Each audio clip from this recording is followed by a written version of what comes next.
सो इस वीडियो में आज हम बात करेंगे नेफ्रोटिक सिंड्रोम के बारे में, जो कि एक रीनल डिजीज़ है।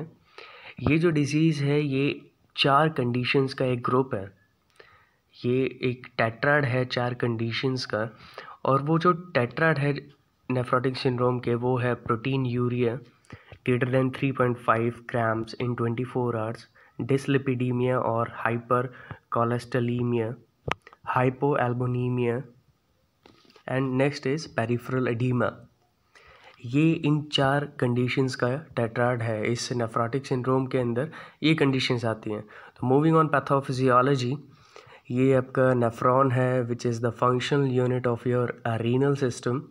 ये है आपका afferent arterioles which are moving inside the glomerulus, and second is efferent arterioles moving outside the glomerulus.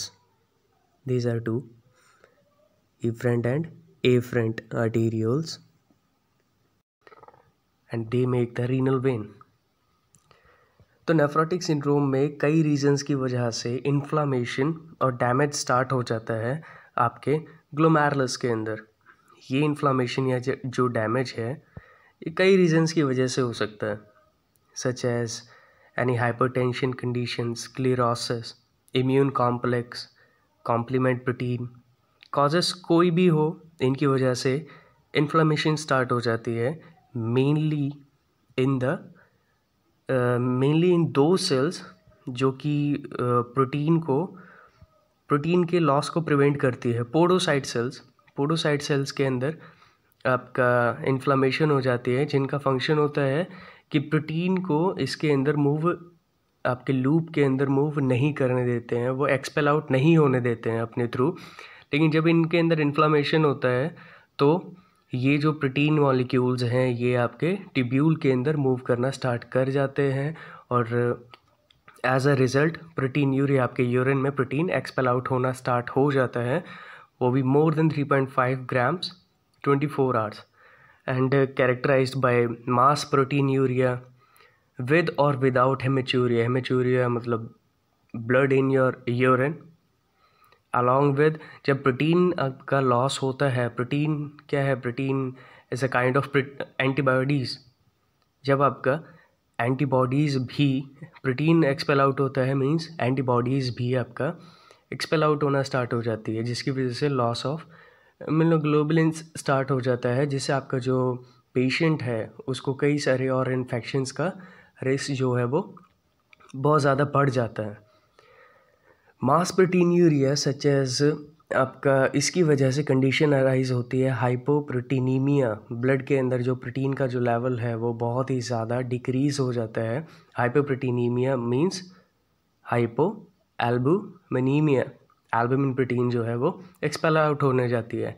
As a compensatory mechanism ये लिवर को स्टिमुलेट करता है to produce more and more proteins. Protein के साथ साथ आपका जो लिवर है वो कोलेस्ट्रॉल को भी ब्लड स्ट्रीम के अंदर रिलीज़ करता है और उसको प्रोड्यूस करता है। एल्बुमिन भी रिलीज़ होता है और कोलेस्ट्रॉल भी रिलीज़ हो जाता है, जिसकी वजह से हाइपर कोलेस्ट्रोलीमिया की जो कंडीशन है वो अराइज हो जाती है। हाइपोप्रोटीनीमिया की वजह से जो आपका प्लाज्मा के अंदर जो ऑन्कोटिक प्रेशर है वो भी रिड्यूस हो जाता है, और रिड्यूस ऑन्कोटिक प्रेशर की वजह से सर्कुलेशन के अंदर से जो फ्लूइड है वो इंटरस्टिशियम में एक्यूमुलेट होना स्टार्ट हो जाता है, जिसकी वजह से आपका एक दूसरी कंडीशन स्टार्टअप हो जाती है। ये जो फ्लूइड की जो शिफ्टिंग स्टार्ट होती है आपके वैस्कुलर कंपार्टमेंट, मतलब आपकी ब्लड वेसल से आपके सेल्स के आउटसाइड, उससे होता है आपका एडीमा, मेनली आपका पेरिफेरल एडीमा। पेरिफेरीज में आपका एडीमा स्टार्ट हो जाता है। इसी कंडीशंस की वजह से वैस्कुलर कंपार्टमेंट में सर्कुलेशन की जब वॉल्यूम लो हो जाती है, उसके साथ साथ जो ब्लड हार्ट की तरफ आपका मूव करता है फॉर फिल्ट्रेशन, वो उसकी वॉल्यूम भी कम हो जाती है। स्पेशली आपका जो वीनस रिटर्न है, हार्ट के पास जो ब्लड जाता है इम्प्योर ब्लड, उसका जो वीनस रिटर्न है वो भी रिड्यूस हो जाता है, और एज ए रिज़ल्ट जब इनपुट ही कम होगा हार्ट के अंदर तो आउटपुट भी डिक्रीज़ हो जाता है आपके हार्ट का। उसकी वजह से कंडीशन आपकी बॉडी के अंदर जो प्योर ब्लड है उसकी भी सप्लाई कम हो जाती है। आपका इस कंडीशन में आपका रीनल ब्लड जो फ्लो है वो डिक्रीज़ हो जाता है, जिसकी वजह से आपका जो ग्लोमेरुलर फिल्ट्रेशन रेट है वो भी डिक्रीज़ हो जाता है। जब ग्लोमेरुलर फिल्ट्रेशन जो रेट है वो डिक्रीज़ हो जाता है, वो इस कंडीशन में ये स्टिमुलेट करता है कुछ सेल्स को which are ahead of the nephron के आगे जो सेल्स हैं to produce molecules called renin. एक मॉलिक्यूल प्रोड्यूस करने के लिए स्टिमुलेट करते हैं और वो मॉलिक्यूल है आपका renin molecule which activate the RAS system. ये जो रेनिन मॉलिक्यूल है वो रास सिस्टम को, that is renin angiotensin aldosterone system है, इसको एक्टिवेट कर देता है to increase the blood pressure, to compensate decrease vascular volume and decrease in glomerular filtration rate. जब आपके ब्लड वेस्कुलर कंपार्टमेंट में ब्लड की जो वॉल्यूम है, फ्लूइड की जो वॉल्यूम है वो कम हो जाती है, उसकी वजह से ब्लड का प्रेशर भी डिक्रीज हो जाता है। तो ये जो मैकेनिज़्म है, रेनिन मैकेनिज़्म स्टार्ट होता है और कंपनसेटरी, और आपके लूप के थ्रू ये वाटर और सोडियम को एक्सपेल आउट नहीं होने देता, उसको रिटेंट करा देता है। ड्यू टू रिटेंशन उसके बाद आपका एडिमा की कंडीशन भी स्टार्ट हो जाती है ड्यू टू हाइपोप्रोटीनीमिया। आपके ब्लड में जब प्रोटीन की लेवल जब कम हो जाती है, ऑन्कोटिक प्रेशर कम हो जाएगा। ऑन्कोटिक प्रेशर की वजह से वो प्रोटीन्स वाटर को अपनी तरफ अट्रैक्ट नहीं कर पाती हैं और वो वेस्कुलर कंपार्टमेंट से जो फ्लूइड है वो एक्सपेल आउट हो जाता है। सो मूविंग ऑनवर्ड्स, अब हम बात कर लेते हैं ये जो टेट्राड्स हैं, आपके 4 जो ग्रुप हैं ये कंडीशंस के, इसकी वजह से जो रिस्क फैक्टर्स अराइज होते हैं, such as first is dyslipidemia, xanthelasma. ये कंडीशन है आपकी आई ऑर्बिट के पास आपका कोलेस्ट्रॉल डिपॉजिट होना स्टार्ट हो जाता है। नेक्स्ट इज़ ज़ैंथोमाटा, जो आपके हैंड के पास आपका स्टार्ट हो जाता है और टायर्डनेस स्टार्ट हो जाती है। Next is leukonychia striata. ये एक कंडीशन है जिसके अंदर आपके जो नेल बेड हैं, नेल बेड के अंदर आपका चेंजेस होना स्टार्ट हो जाता है, ल्यूकोनाइकिया स्ट्रैटा।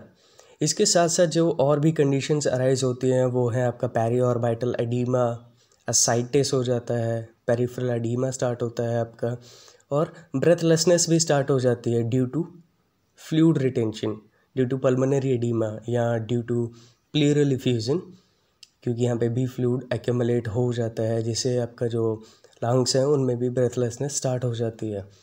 आपका जो फ्रॉथी यूरिन रिलीज़ होना स्टार्ट हो जाता है।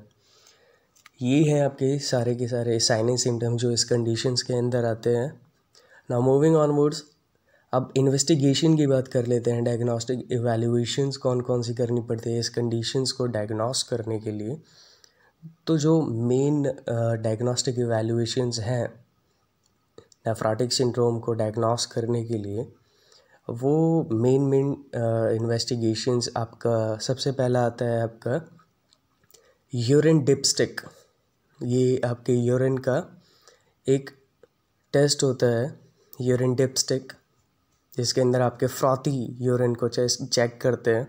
MSU, full blood count, EUC, LFT, और आपका कैल्शियम लेवल्स चेक करते हैं। इसके साथ साथ आपका और भी आपका CRP level, C reactive protein, glucose का लेवल।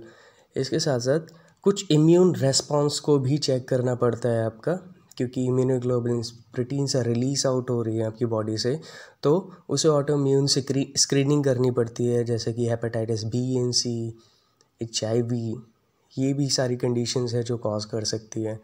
जो चेस्ट एक्सरे करते हैं आप इस कंडीशन में, तो मेनली उसके अंदर आपका प्लूरल इफ्यूजन जो है वो शो हो जाता है पेशेंट का। जो मेन डायग्नोस्टिक वैल्यूएशन है that is ultrasound of your renal system और kidney. Main is renal biopsy.